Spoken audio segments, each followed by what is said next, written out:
Masechet Shabbat Daf Yud. On commence Bezrat Hashem à la 7e ligne. Rava Baravuna. Ou selon la correction, Rabba Baravuna. Donc si c'est avec un Aleph, ça se lit Rava. Si c'est avec un He, ça se lit Rabba. Rabba Baravuna. Ici, la Gemara, elle continue ce qu'on avait commencé déjà à traiter comme sujet, la préparation à la rencontre en face de ton Dieu Israël, donc pour la préparation pour la Tfila. On a vu déjà qu'il fallait fermer la ceinture. D'ailleurs, Tosfot dit que de là on apprend qu'il faut avoir une ceinture. Mais si on a un élastique dans le pantalon ou quelque chose comme ça, ou dans d'autres vêtements plus intérieurs, alors il n'y a pas vraiment besoin de ceinture d'autres ceintures pour la tfila. Bon, ça c'est Tosfot. Maintenant la Gemara elle reprend ici. Rabba Baravuna Rami Puzmeke ou Matle. Rabba Baravuna il mettait des chaussons à ses pieds et il faisait la tfila. Il faisait pas la tfila pieds nus. Tosfot dit, Rami Puzmeke, Tosfot ici à gauche, Mikan yesh de là on pourrait apprendre, She'en leitpalel yachef ala betisha be'av yom kippour. On n'a pas le droit de faire la tfila pieds nus, sauf à tisha be'av et yom kippour. Donc on reprend donc dans la Gemara, Amar hikon likrat vegomer. Rabba Baravuna en mettant ses chaussons à ses pieds, il disait, prépare-toi à la rencontre en face de ton Dieu Israël. Donc c'était vécu comme un habit plus important que ce qu'ils avaient l'habitude. Et donc, de cette manière-là, ils se préparaient à la tfila. Donc de là, on apprend qu'il faut avoir des vêtements, des habits respectueux vis-à-vis de la tfila, au moment de la tfila. Rava shadiglime ou pachar yade ou matle. Rava, quand il allait faire cette tfila, il jetait sa veste, et il fermait ses mains une sur l'autre, et il faisait comme ça la tfila. Amar, il disait, que avda kavemare, comme un serviteur devant son maître. Donc je vais pas m'honorer avec mon costume important, au contraire, il jetait sa veste et il se tenait vraiment avec beaucoup de soumission, comme un serviteur devant son maître. Amar Ravashi, Chazin el Rav Kahana, Ravashi a dit, j'ai vu Rav Kahana, ki katsara be'alma, lorsqu'il y a une détresse dans le monde, alors, shadiglimé, il jetait sa veste, ou pachar yadeh, et il fermait ses mains une sur l'autre, ou matle, et il faisait comme ça la tfila avec beaucoup de soumission. Amar kavda kamemare, il disait comme un serviteur devant son maître. Ki kashlama, quand au contraire il y avait de la paix sur terre, lavish ou mitkase, il s'habillait avec tous ses vêtements, au contraire avec ses costumes de manière très respectueuse. Ou mitatef, il s'enveloppait ou matle, il faisait la tfila. Amar ikon ikat elokecha Israël, il disait prépare-toi à la rencontre de ton Dieu Israël. Donc c'est-à-dire qu'en réalité il y a les deux manières de se préparer à la tfila, soit avec des habits très importants, puisque finalement il va à la rencontre du grand roi d'Hachem, soit au contraire il peut pas se comporter avec importance, avec honneur, alors que il y a une détresse sur terre dans le monde, et là au contraire il doit se comporter avec beaucoup de soumission. Rava Chazil Rav Hamnuna de Kamarich Bitlote. Agmar raconte que Rava voyait Rav Hamnuna qu'il se prolongeait beaucoup dans cette fila. Amar il a dit sur lui, Manichin Chayo Olam Voskin Bechayesha. Il abandonne une vie éternelle pour s'occuper d'une vie qui est limitée. Chayesha, c'est une vie d'un moment. Donc la Torah en réalité, la Torah c'est éternel. Tandis que la tfila, qu'est-ce qu'on demande dans la tfila? On demande quoi? De la parnassa, de la santé, tout ça, ça dure un moment et c'est terminé. Alors que la Torah c'est éternel. Donc lui qui se prolonge dans cette fila alors qu'il aurait pu faire une fila plus simple, plus courte, et garder son temps pour la Torah, finalement il se trouve qu'il abandonne, il laisse Chaye Olam, une vie éternelle, et il s'occupe d'une vie plus courte. Mais où ça va? La Gemara explique que Rav Hamnuna qui faisait quand même comme ça, lui il pensait Zman Tfila Lechud, Zman Torah Lechud. Il y a un temps pour la Tfila, un temps pour la Torah, on n'a pas à rentrer l'un dans l'autre. Tant que je suis en Tfila, je suis en Tfila. Quand je terminerai ma Tfila, je penserai à la Torah. Rabbi Yirmiya vayativ kamed Rabbi Zera. Ve'avoaske bishmata. Donc la Gemara raconte que Rabbi Yirmiya était assis devant Rabbi Zera et ils étudiaient, ils étaient dans leur étude de la Sugya. Nagalet salouye. Et le temps s'attardait déjà, il fallait déjà faire la tfila. Mais avec Rabbi Yirmiya, il essayait de se lever déjà pour arrêter l'étude et pour aller faire cette tfila. L'heure de la tfila était arrivée. Car il y a Rabbi Zera n'était pas content de ça, et il a dit sur lui le pasuk qui dit, Mesir oznom ishmoa Torah, celui qui retire son oreille d'entendre de la Torah, Gam tfilato toeva, même cette fila, elle n'est pas bien. Et donc, il aurait dû, selon Rabbi Zera, Rabbi Yirmiyah aurait mieux fait de rester étudier tranquillement et ne pas se lever, se précipiter à faire la tfila alors qu'on est occupé par la Torah. Tosfot, un daf plus loin, dans Daf Yud Aleph, ramène cette Gemara d'ici. Et il la compare avec la Gemara là-bas qui dit que il faut s'arrêter d'étudier pour se lever, faire le schéma et la tfila. Donc c'est un peu contradictoire. On voit de là-bas qu'il aurait fallu s'arrêter. Pourquoi est-ce que Rabbi Zera n'était pas content que Rabbi Yirmiyah s'est levé?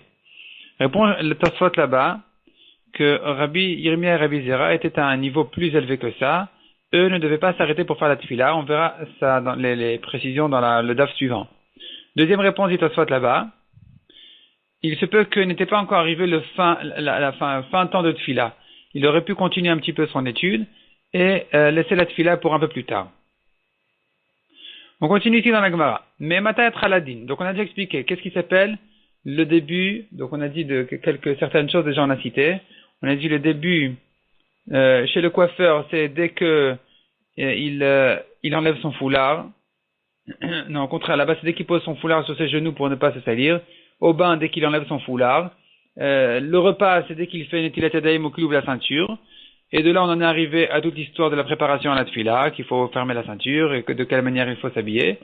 Ensuite, maintenant, la Gemara continue, elle dit qu'est-ce qui est considéré le début du jugement. Mais Mata et Traladin. On a dit que si les juges ont commencé le jugement, eh bien, ils ne s'arrêtent pas pour faire la tfila. Alors, ici, la Gemara demande qu'est-ce qui s'appelle commencer. Répond la Gemara Rabbi Yirmiyah et Rabbi Yona. Chadamar, un des deux, ou Rabbi Yirmiyah ou Rabbi Yona a dit, Mishitatfua Dayanim, dès que les Dayanim, ils s'enveloppent, dès qu'ils mettent leur talit.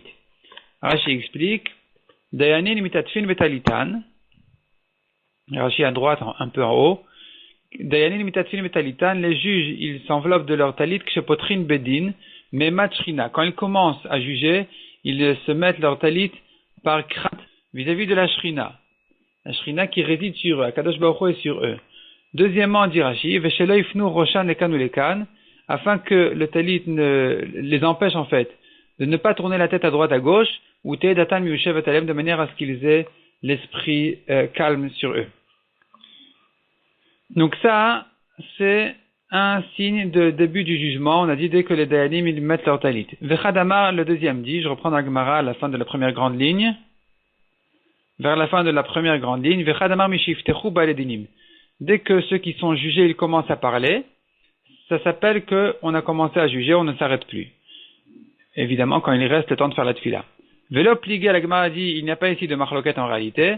Hadeas kevatu bedina.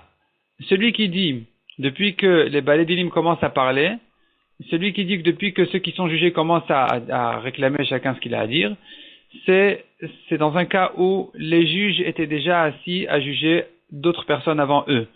Donc, ils n'ont pas besoin de s'envelopper à nouveau de leur talit. Il faudra donner un autre signe pour savoir quand est-ce qu'on a commencé le jugement, ce jugement-là. Hadelas kevatu bedina, tandis que dans le cas où il venait d'arriver au bedin, il n'avait pas jugé quelqu'un d'autre avant, donc s'il n'était pas occupé à juger avant, là, dès que les dayanim ont mis leur talit, même avant que les gens commencent à parler, eh bien, ça s'appelle déjà qu'ils ont commencé à juger, ils ne doivent pas s'arrêter. Ravami et Ravasi racontent la Gemara Vuyat Vegar Sebena Amoudé. Ils étaient assis, ils étudiaient Ravami et Ravasi entre les poteaux du Beth Midrash. Vechol Shata Veshata Havutaf Chaibra Dedasha. Chaque heure, il tapait sur la porte, sur la Ibra Dedasha, c'est une partie de la porte, c'est ce qui fermait la porte. Ve'amre il disait, Iika de Itledina. Leul veleti. S'il y a quelqu'un qui a besoin d'être jugé, qu'il rentre et qu'il vienne. Rav Chizda ve Rabba Baravuna, autre histoire, Avuyatve bedina kuleyoma. Donc Rav Chizda et Rabba Baravuna étaient assis toute la journée à juger. Havakachalish libayu. Et ça les a raffaiblis parce qu'ils ne pouvaient pas manger avant de terminer de juger. Tana leo Ravria barav midafti. Leur a enseigné Ravria, fils de Rav, de l'endroit de Dafti. Vayamod ha'am al Moshe minaboker da'arev. Le peuple se tenait devant Moshe, dit le pasouk, du matin au soir. Ritalal da'atra chez Moshe Yoshev Vedan Kolayom Kulo. Est-ce que vraiment va monter à ton esprit de dire que Moshe était assis et jugé toute la journée entière. Torato Mataina Aset, quand est-ce qu'il pouvait s'occuper de sa propre Torah lui-même? C'est pas possible. Et la Lomar Lecha, donc ce passouk-là, en fait, il vient nous dire, il vient pour une racha, il faut le comprendre autrement. C'est pas que Moshe était assis toute la journée du matin au soir à juger, non. Moshe jugeait même 1 heure dans la journée, et c'est considéré comme si Mina Boker Ad Erev.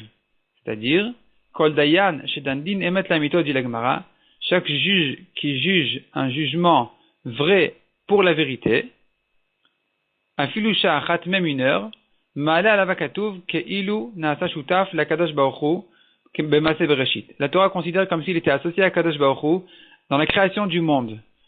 Dont on voit ça. Ktivacha, ici il est écrit à propos de Moshe, Vayamod Amal Moshe Mina Boker Ad Arev. Le peuple se tenait devant Moshe du matin au soir pour être jugé. Ou Ktivatam Vayi Erev Vei Boker Yamechad. Il est écrit dans la création du monde, et ce fut le soir, ce fut le matin, jour 1. Donc on voit que Erev et Boker, c'est une notion qui est citée aussi bien à propos du jugement de Moshe qu'à propos de la création du monde. Donc la Torah les a comparés. Donc de là on apprend, un juge qui juge un din, un jugement, émet la mito, vrai pour la vérité, c'est comme s'il était associé à Kadosh Baruch Hu, à la création du monde. Tosfot explique ce que ça veut dire émettre la mito, c'est quoi cette répétition. Tosfot explique ici le dernier Tosfot à gauche, la fouquet din meroumé. C'est bien exclure un jugement qui a été trompé.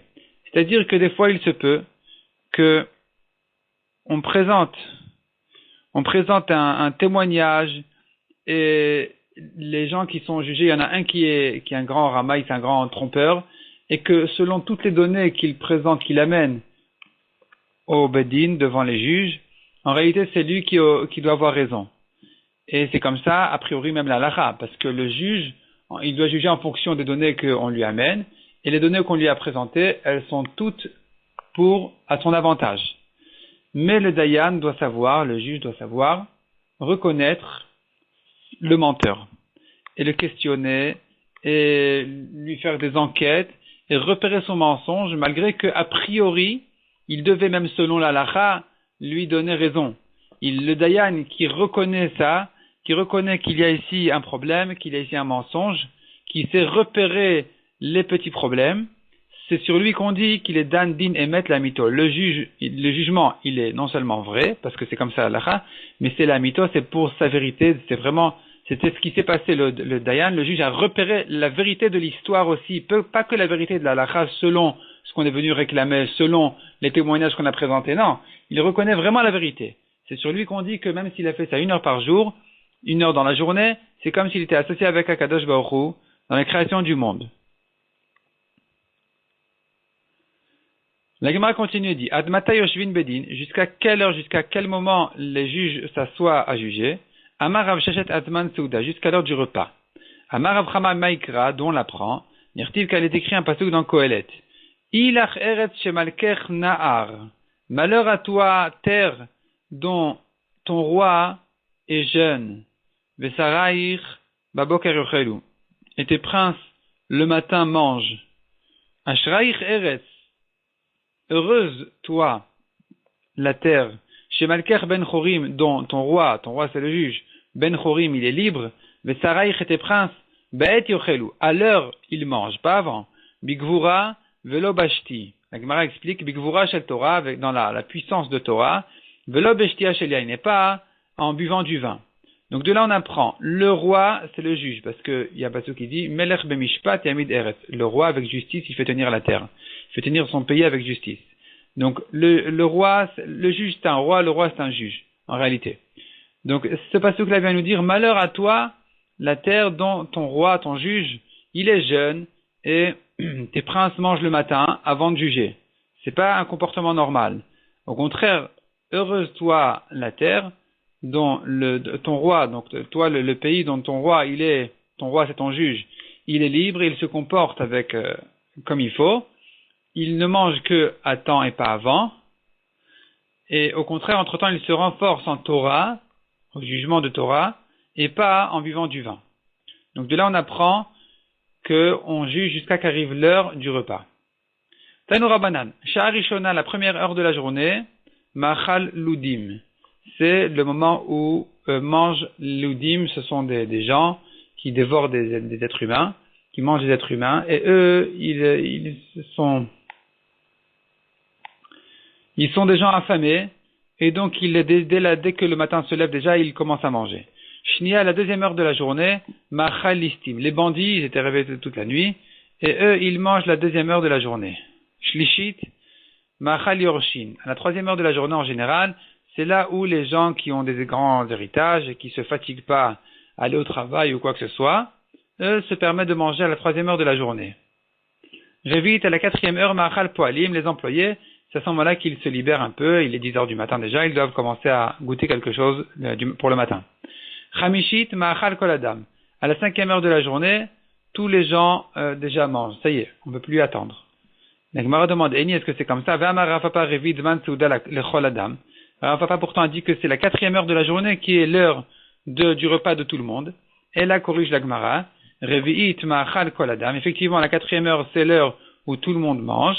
Donc la quatrième heure, c'est-à-dire si par exemple le matin est à 6 heures du matin, la journée a commencé. Alors la quatrième heure, c'est entre 9 heures et 10 heures. Chamishit ma'achal poalim. La cinquième heure, entre 10 et 11, c'est l'heure où mangent les employés, qui eux, ils travaillent au maximum, ils commencent déjà leur journée au maximum avant de se permettre de manger. Shishit, la sixième heure, donc de 11 heures à midi, ma'achal talmidei chachamim, c'est l'heure où les talmidei chachamim mangent. Mikan ve'elach, ensuite, après déjà achatot, quand la moitié de la journée est déjà passée, Kizorek even lachemet. Celui qui mange à ce moment-là, c'est comme s'il jette une pierre, un caillou, lachemet dans une outre de vin, dans une bouteille de vin. Alors, il y en a qui expliquent que ça veut dire, c'est pas bon, c'est mauvais pour la santé. D'autres explications qui disent, c'est ni bon ni mauvais, ça sert à rien. Amar Abaye, le amaran elle de l'otay mide betsafra. Ce qu'on a dit que c'est pas bon de manger après, de commencer son premier repas après midi, c'est que à condition qu'il n'a rien goûté le matin. Aval time mide betsafra, mais s'il a goûté quelque chose le matin, l'etlanba. S'il a goûté un petit quelque chose à 8 heures, à 9 heures du matin, et que ensuite il n'a mangé son premier repas, vrai repas que après-midi, c'est pas grave. Ce qu'on a dit que c'est que Zorek Even Lachemet, c'est comme s'il jetait un caillou dans le ventre, dans l'outre de vin, ça sert à rien. C'est que s'il n'avait rien mangé du tout jusqu'à ce moment-là. Amar Avada Barava, mitpalel adam tfilato bevet amerchat. Nouvelle halakha complètement. Un homme fait sa tfila, s'il veut, bevet amerchat, dans le bain. Metive la Gemara objecte, est-ce qu'il est permis de faire la tfila là-bas? Hanichnas bevet amerchat, on a une braïda qui dit, celui qui rentre des bet amerchat, au bet amerchat, au bain, comme chez Ben Adam Amdin Nevushim, dans les pièces où les gens se tiennent habillés, Yesha Mikrao Tfila, on a le droit d'étudier la Bala Torah, on a le droit de faire la Bala Tfila, Ve'en Tzarich Lomar Shelat Shalom, et c'est même pas la peine de dire qu'on a le droit de dire Shalom les uns aux autres, ou Maniar Tfilin Ve'en Tzarich Lomar Sheno Cholet, on a le droit de mettre les Tfilin, évidemment on n'a pas besoin de les enlever si on les porte. Ça c'est un endroit, une pièce. Makom chez Ben Adam Amdim Arumim, dans une pièce où les gens se tiennent nus, ou les vushin, ou habillés, Yesham Shelat Shalom, c'est un peu une pièce intermédiaire, donc, dire Shalom, on a le droit à cet endroit-là, Ve'en Sham Mikrao Tfila, par contre, on n'a pas le droit de citer là-bas des psukim ni de la tfila, Ve'no Cholet Tfilin, Ve'no Maniach, Lechatrila. Il n'a pas besoin d'enlever cette tfilin s'il les porte, mais il n'a pas le droit de les mettre a priori. Comme chez Ben Adam Amdim Arumin, par contre, dans la pièce intérieure où là les gens se tiennent nus, que nus, En Sham Shelat Shalom, on n'a pas le droit de se dire Shalom. Ve'en Tzarich Lomar Mikrao Tfila, évidemment, on n'a pas le droit d'étudier là-bas Torah ou Tfila. Mais Cholet Tfilin, Ve'en Tzarich Lomar Shelo Manichan. S'il porte les Tfilin, il doit les enlever, c'est même pas la peine de dire qu'il n'a pas le droit de les mettre a priori. Donc on voit qu'on n'a pas le droit de faire la Tfila. Au Bet Amerchat, comment est-ce que la Gemara Ravada Barava avait dit qu'un homme fait sa Tfila au Bet Amerchat? Répond la Gemara qui Amar Ravada Barava. Quand est-ce que Ravada Barava dit qu'on a le droit de le faire? Et Merchat Shen Bo Adam, dans un bain où il ne se trouve personne, il n'y a personne là-bas. La Gemara refuse cette interprétation. Ve'amar Rabbi Yossi bar Chanina Merchat She'amru.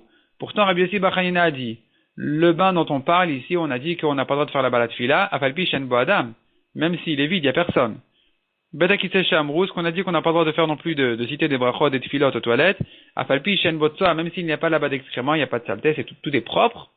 On n'a quand même pas le droit de faire là-bas des tfilotes. Et là, Kike Amar Ravada, répond la Gemara, donc une nouvelle réponse. Quand est-ce que Ravada dit qu'on a le droit de faire la tfila dans un Bet Amerchat, Bechadete. Si c'est un nouveau Bet Amerchat, un nouveau bain, on vient de le construire, et lui, il veut l'inaugurer avec une belle tefila, c'est permis. C'est permis. Demande la Gemara Vami Baya Baile Ravina. Pourtant, Ravina a posé cette question. C'est pas si évident que ça. Izmine la betakise maou. Celui qui a réservé une pièce pour en faire des toilettes, qu'est-ce qu'il en est? Est-ce qu'il a le droit là-bas de faire des psukim, des tfilot, oui ou non? Yesh zimun ou en zimun. Est-ce qu'il y a une réservation ou il n'y a pas? Est-ce qu'on considère ça comme si c'était, de dire que si c'était réservé, c'est comme si ça a déjà un statut de toilette et donc s'interdit ou pas, puisque ce n'est qu'une réservation, pas plus que ça, donc sera permis. Veleif shitale. Et Ravina ne s'est pas résolu son safek, sa question, donc il est resté en doute. Est-ce que vraiment on considère que avant même de l'utiliser, il est interdit de faire là-bas des tfilotes ou pas? Donc pourquoi tu dis ici qu'il est évident qu'on puisse faire une tfila dans un bain nouveau avant d'utiliser? Là, voadine le merchat, n'est-ce pas qu'il en est de même pour le merchat? Il n'y a pas de différence entre les toilettes et les bains. L'eau. La Gemara repousse en disant non, peut-être qu'il y a eu une différence. Dilma, peut-être, on tourne la page. Shani betakise des maïs. Les toilettes, c'est différent parce que c'est plus répugnant. Rashi explique, Rashi tout en haut ici, Shani betakise des maïs, Veshem megune alav. Son nom n'est pas un nom de kavod, d'honneur, c'est un nom qui n'est pas assez important, qui est pas assez respectueux vis-à-vis de la tfila. Donc rien que le fait de l'avoir appelé comme ça, déjà, ça peut être un problème de l'utiliser pour en faire une tfila. Donc Mishumachi, je continue dans Rashi, Mishumachi, c'est pour cela que Mesap Kalan Bazmanato, nous avons un doute à propos de la réservation de ces toilettes-là. Est-ce que ça interdit de faire la balade tfila? Tandis qu'à propos du bain, le bain, c'est pas finalement si méchant que ça. Donc si on l'a utilisé déjà, c'est un problème, mais si on n'a pas encore utilisé, alors là, effectivement, on aura le droit de faire là-bas une tfila, même si il a été réservé à cette utilisation. On continue dans la Gemara, En Sham Shelat Shalom. On a vu qu'on n'a pas le droit de se dire Shalom dans les pièces intérieures du bain. La pièce intérieure du bain, là où les gens se trouvent que nus. Mais ça y est, les Rav Hamnuna, Mishme de Oula. La Gemara dit que ça vient aider, cette halakha, il vient aider ce que Rav Hamnuna a dit au nom de Oula. De Amar Asur Ladam Shiten Shalom Lachavero Babet Amerchat. Il est interdit à un homme de donner Shalom, de dire Shalom à son ami au bain. Mishum Shenemar, car il a dit Vaikra lo Hashem Shalom. Il l'a appelé Hashem Shalom. Donc on voit que Shalom est un nom d'Hashem. Puisque le mot Shalom est un nom d'Hashem, alors on n'a pas le droit de le citer dans des endroits pareils. Et là, Meata, si c'est comme ça, demande la Gemara, Hemnu Tanami Asur les Memar Bebet Akise. On n'a pas le droit non plus de dire Emuna aux toilettes. Pourquoi? Dirtiv Hakel Haneeman, car il est dit Hakel, le Dieu Haneeman. Donc on voit que cette notion-là de Neeman, de Emuna, c'est un nom d'Hachem aussi, donc on n'aurait pas le droit de le dire aussi aux toilettes. Mais si tu veux dire oui, effectivement, ça aussi c'est interdit. Ve'amar Rava bar Marsia amar Rav Chama bar Guria amar Rav, Sharel le Memar Emnuta Bevet Akise. Pourtant, la Gemara ramène que Rava a dit au nom de Rav Chama, au nom de Rav, il est permis de dire Emuna aux toilettes. Donc il faut faire la différence entre Emuna et Shalom. Pourquoi Shalom s'interdit et Emuna c'est permis? Répond la Gemara Hatam, là-bas, Shem Gufelo Ikrehachi. Neman, c'est pas vraiment le nom d'Hachem. C'est pas le nom lui-même qui s'appelle comme ça que Hachem, il s'appelle Haneeman. Des Metargemina. La preuve, c'est qu'on traduit ce pasouk-là à quel Haneeman. Et là, Kamemna, le Dieu de confiance. Donc, on voit que c'est que un surnom. C'est pas qu'on a nommé Hachem, ouvrez les guillemets, Neeman. C'est pas ça. Ça vient citer une qualité d'Hachem. Tandis que Hacha, ici à propos de Shalom, Shem Goufe Ikre Shalom. Le nom lui-même s'appelle Shalom. Dirti va Ikra lo Hashem Shalom. Il l'a appelé Hashem Shalom. Donc, il l'a appelé, Hashem Shalom. Donc, on voit que Shalom est le nom d'Hachem. C'est pour ça qu'il est interdit de dire Shalom aux toilettes ou dans les endroits, dans les pièces intérieures où les gens se tiennent nus dans le Bet Amerchat, comme on a vu. La Gemara continue dit, V'amar Rava bar Marsia amar Rav Chama bar Guria amar Rav. Donc toujours les mêmes Amoraïm, les mêmes Chachamim, Rava au nom de Rav Chama au nom de Rav. Anoten matana lachavero tzarich l'odio. Celui qui donne un cadeau à son ami, il doit le lui dire. Il doit le lui faire savoir. Pourquoi? Rashi explique. Rashi ici à la troisième ligne à gauche. Sarich l'odio matan plon yetanecha. Tel cadeau je vais te donner. Vezeu derer kavod, c'est une manière d'honneur de lui présenter les choses de cette manière-là. Les shem haitbeyesh les kabla, peut-être qu'il aura honte de le recevoir. Ou mitorkach mitratzin midvarim, ve'eno bosh badavar. Et quand il le prévient déjà, alors il se met d'accord et il n'aura pas honte de le recevoir. Il lui dit, je vais te donner un cadeau.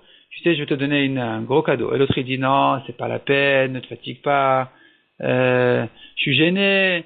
Bon, finalement, oui, non. À la fin, ça va, il accepte. Et là, il pourra le lui donner sans lui faire honte. De même, s'il a laissé un cadeau chez lui à la maison sans qu'il le sache, il faut lui faire savoir que c'est de sa main que c'est venu, que ça lui est venu. De cette manière-là, il va l'aimer. Par contre, s'il lui jette le cadeau, il s'en va, alors il va perdre ça. Il va perdre la proximité et l'amitié qui peut se faire entre eux. Chez Mardon, on sait qu'il faut prévenir, je reprends dans la Gemara. Chez Mardon, on sait qu'il faut prévenir quand on donne un cadeau. La date, le pasuk dit, la date qui a ni Hachem et Kadishrem, pour faire savoir que je suis Hachem qui vous sanctifie. Donc on voit que le pasuk, il veut annoncer à Israël, au peuple juif, que Akadosh Baruch Hu est intéressé de les sanctifier, de leur faire ce grand cadeau. Donc on voit qu'il faut le faire savoir. C'est pas tout d'un coup, il vient et il les sanctifie. Non, ça se fait en étapes. Il les prévient avant, ou bien il leur fait savoir après. Tanya Namiachi, Gemara elle ramène aussi d'une braïta, on voit comme ça. La date qu'est Hachem et Kadishrem, pour faire savoir que je suis Hachem qui vous sanctifie. Amar la Kadosh Baruch Hu le Moshe. Hachem a dit à Moshe, Matana tova yeshli bevet gnazai veShabbat shema. J'ai un bon cadeau dans mes trésors et Shabbat est son nom. Ve'ani mevakesh itna li Israël. Et je demande à la donner à Israël. Lech ve'odiam. Va et préviens-les. Dis-leur. Mikan, Amar Rabban Shimon ben Gamliel. D'ici a dit Rabban Shimon ben Gamliel. D'ici on apprend. Anoten pat letinok, celui qui donne à un enfant du pain, tarich l'odia leimo. Un enfant qui n'est pas le sien, évidemment, il donne à un enfant du pain, il doit prévenir sa mère. Il doit dire à sa mère, sache que oui, je lui ai donné du pain et tout, comme ça elle sera contente. Elle sera contente et ça va ajouter de l'amitié sur terre. Maï avidle. De quelle manière il doit faire savoir à sa mère qu'il lui a donné du pain? Amar Abaye, shaifle mishra ou malele kuchla. Il lui met un peu d'huile, et un peu d'huile, c'était de l'huile parfumée, ça veut dire un peu de parfum pour lui montrer que la mère elle reconnaisse, elle repère que quelqu'un s'est occupé de son petit. Ou malile kuchla, il lui met même un petit peu de maquillage autour de l'œil. Et donc la mère, elle va voir que quelqu'un s'est occupé de son enfant et elle va lui demander qu'est-ce qui s'est passé. Il va lui dire oui, même il m'a donné d'ailleurs un gâteau, il m'a donné du pain, il m'a donné un bonbon. Elle va lui dire qui c'est et il va lui dire qui c'était. Donc de cette manière-là, elle va le questionner. Et donc c'est pour ça qu'un homme doit faire de sorte à ce qu'on le repère, à ce que la mère reconnaisse que c'est lui qui a donné ce cadeau à l'enfant. La Gemara dit mais aujourd'hui où les gens craignent les kshafim, ils vont dire ouais, il a fait de la sorcellerie, c'est de la magie, c'est dangereux, et qui c'est qui t'a touché, qui c'est qui t'a tripoté, c'est quoi cette huile parfumée, c'est quoi ce maquillage, qu'on va savoir. Alors de quelle manière on peut faire savoir à la mère qu'on s'est occupé de l'enfant? Amar Rapapa shaif lemoto amin. Eh bien, celui qui lui donne ce gâteau, qui lui mette aussi un peu de chocolat un peu sur les yeux, et un peu tout autour de la bouche, un peu sur les joues, de manière à ce que sa mère, elle comprenne que quelqu'un s'est occupé de son enfant. Là, on comprend que la magie ne se fait, les sorts ne se font pas avec du chocolat en général, et donc elle va le questionner, et enfin on va le repérer. Eni, est-ce que c'est comme ça? Demande la Gemara. Ve'amar Rav Chama bar Chanina. Anoten matana lechavero en tarich lodio. Comment est-ce qu'on dit qu'un homme doit faire tellement attention à ce que quand il donne un cadeau, il donne quelque chose, il doit faire attention à ce que ça se sache, qu'on le reconnaisse. Pourtant, au contraire, on a un enseignement qui contredit ça, qui dit celui qui donne un cadeau à son ami ne doit pas le lui dire. Il n'a pas besoin de le lui faire savoir. Chez Neymar, comme il est écrit, ou Moshe lo yada ki karan or panav bedabero ito. Akadosh Baruch Hu, il a fait rayonner la face de Moshe. Et Moshe ne savait pas. Il ne savait pas que son visage rayonnait. Et Akadosh Baruch Hu ne lui a pas fait savoir, donc il lui a donné un cadeau sans le lui dire. Répond la Gemara Lokashia. Ha bemilta David aliglouye. ça, c'est dans un cas où la chose va se faire savoir de toute façon. Ici, c'est pas la peine de le lui dire. Un cadeau qui va se faire savoir de toute façon, c'est pas la peine de le lui dire. Tandis qu'un cadeau qui ne va pas forcément se faire savoir, là, il faut faire attention, il faut tâcher à ce que ça se sache. Demande la Gemara à Shabbat et David à l'églouiller. Pourtant, Shabbat, on a dit à Kadosh Baruch Hu, a dit à Moshe, va les prévenir, va leur dire, je vais leur donner le grand cadeau qui s'appelle Shabbat. Pourtant, Shabbat, David à l'églouiller, finalement, c'est quelque chose qui va se faire savoir, puisque quand il va leur donner le Shabbat, eh bien, ils vont le savoir. Donc, pourquoi c'est la peine de les prévenir d'avance? Répond la Gemara, Matan srara lo avid l'églouiller. Le grand salaire de Shabbat, ça ne va pas se faire savoir forcément, en tout cas dans ce monde-ci. Donc là, il fallait vraiment les prévenir, qu'ils sachent de quoi il s'agit, d'une telle grande chose il s'agit. Donc, conclusion. Un cadeau qui va se faire savoir de toute façon, c'est pas la peine de le dire. Mais si on va pas forcément le reconnaître, là, il faut le dire. Ou même si on va repérer le cadeau, mais on va pas savoir combien il est grand, comme Shabbat, on ne connaît pas le grand salaire de Shabbat, là aussi, il faut prévenir. Il faut le dire. Rav Rizda raconte la Gemara une histoire. Donc Rav Rizda qui était Kohen, Havanakit biade tarte matnata de Torah. Je reprends, Havanakit biade, il saisissait, il tenait dans sa main, tarte matnata de Torah, deux matanot, de cadeaux, de taureaux. Donc c'est-à-dire qu'on lui avait donné en tant que Kohen, celui qui fait la shrita de son veau, de son taureau, de sa vache, il doit donner au Kohen certaines parties de la viande, certaines parties importantes de la viande. Et lui, Rav Rizda, en avait reçu deux. Amar, il a dit, Kolman de'ate, ve'amar li, shmateta chadeta, mishme de Rav, je reprends. Kolman de'ate, ve'amar li, celui qui vient et qui me dit, shmateta chadeta, un enseignement nouveau, un nouvel enseignement, mishme de Rav, au nom de Rav, yahivna lenyale, je vais lui donner cette viande-là. Amar le Rav bar Marcia, Achi Amar Rav, Rav bar Marcia est venu et lui a dit, ainsi a dit Rav, voilà, tu veux un enseignement de Rav, je vais t'en dire. Hanoten matana lechavero, tzarich lodio. Celui qui donne un cadeau à son ami, il doit le lui faire savoir. Chez Neymar, comme il est dit, la date qu'ani Hashem ekadishrem, pour faire savoir que je suis Hashem qui vous sanctifie. Yavani ale, Rav Rizda était content d'entendre cet enseignement au nom de Rav, de son maître Rav, et donc, il lui a donné effectivement cette viande importante.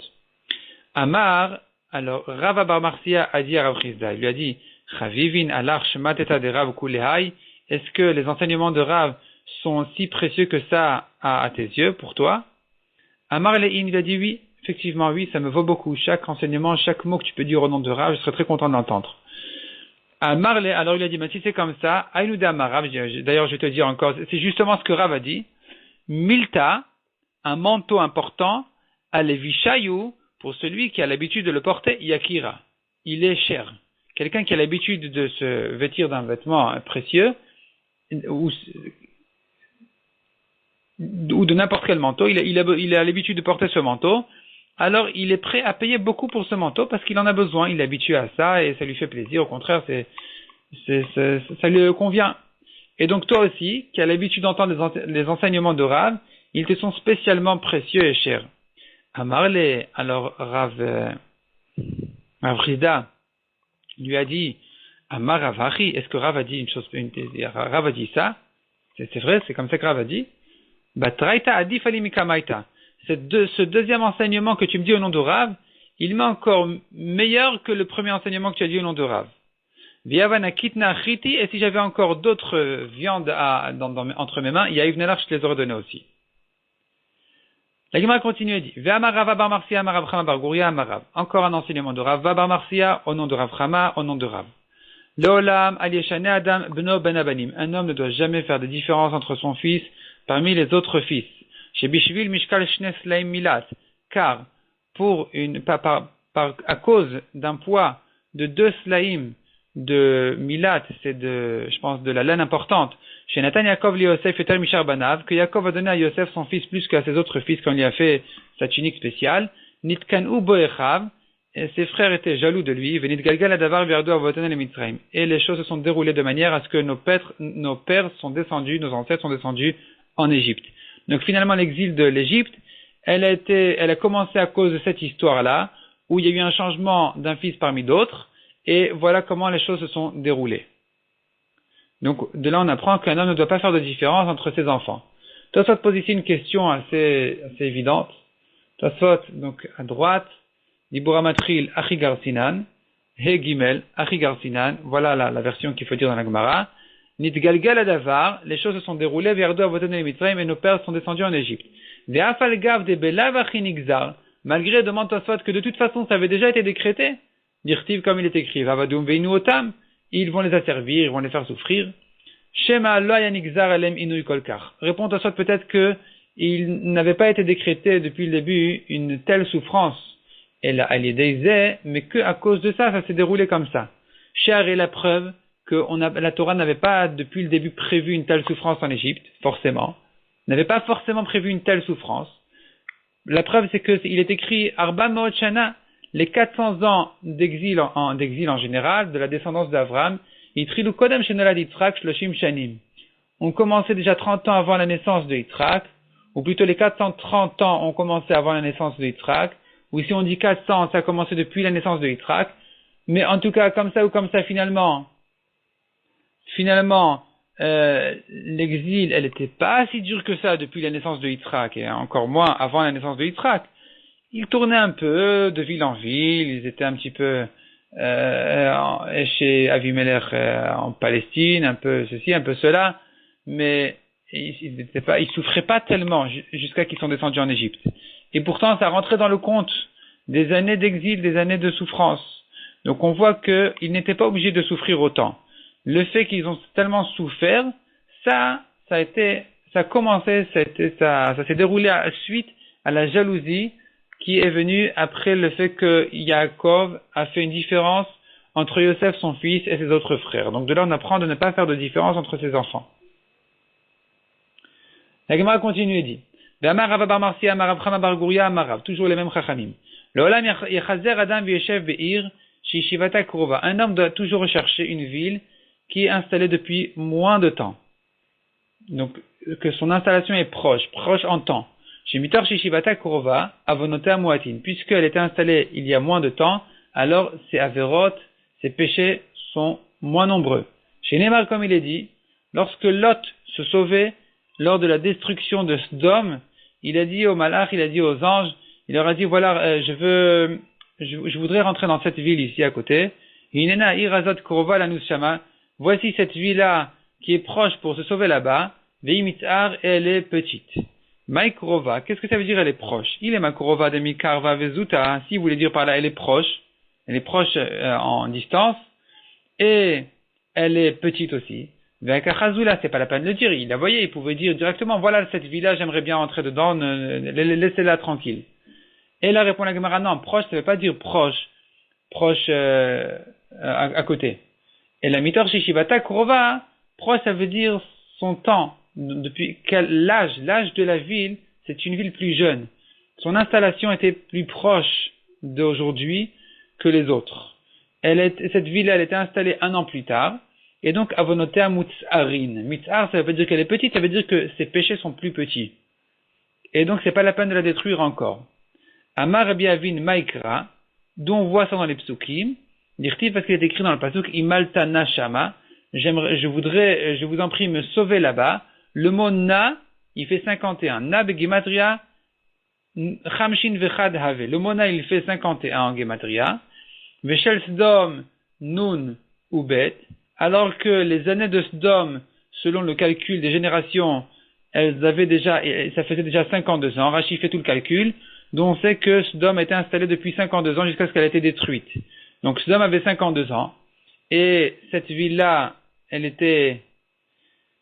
cette villa de Tsoar dans laquelle Lot s'est sauvé maintenant en sortant de Sodome, elle n'avait que 51 ans comme on le voit dans la Gematria du Mona qui fait 51. Veshalvata Kafvav. Et sa tranquillité, les années où la ville de Sodome était tranquille étaient 26 ans. Dirtiv, comme il est écrit, 12 ans, ils asservissaient Kedar Laomer, ils étaient soumis à Kedar Laomer. les rois de Sodome, les villes de Sodome et les villes des alentours, étaient donnés des impôts au roi Kedar Laomer. Veshlosh Esra Shana Maradou, 13 ans, ils se rebellaient et ils n'ont plus payé leurs impôts, ils ne reconnaissaient plus en Kedar Laomer comme celui qui était leur grand roi. Ou Varba Esra Shana Vegomer, et à la 14e année est sorti Abraham pour faire la guerre contre Kedar Laomer et il l'a tué. Ensuite, les rois de Sodome et la région étaient tranquilles. Depuis donc ces 12 plus 13 ans, donc 12 plus 13 ans, jusqu'à la 14e année, en réalité, ils n'étaient pas tranquilles parce qu'ils étaient soumis à Kedar Laomer. Donc ça fait déjà 25 ans. Et ensuite, à la 26e année, ils ont tué Kedar Laomer, ils étaient tranquilles. Sodome a été détruite à 52e année, donc il lui restait 26 ans de tranquillité. 26 ans, ils étaient tranquilles, de tranquillité, de richesse, et donc en tout, ça faisait 52 ans pour Sodome, alors que Tsoar n'avait que 51 ans, et c'est pour ça qu'elle n'a pas été détruite immédiatement. De là, la Gemara apprend, un homme qui cherche à habiter dans une ville, qu'il aille chercher une ville qui est installée depuis moins de temps, de manière à ce que ses péchés soient moins nombreux, et que donc il sera plus protégé là-bas.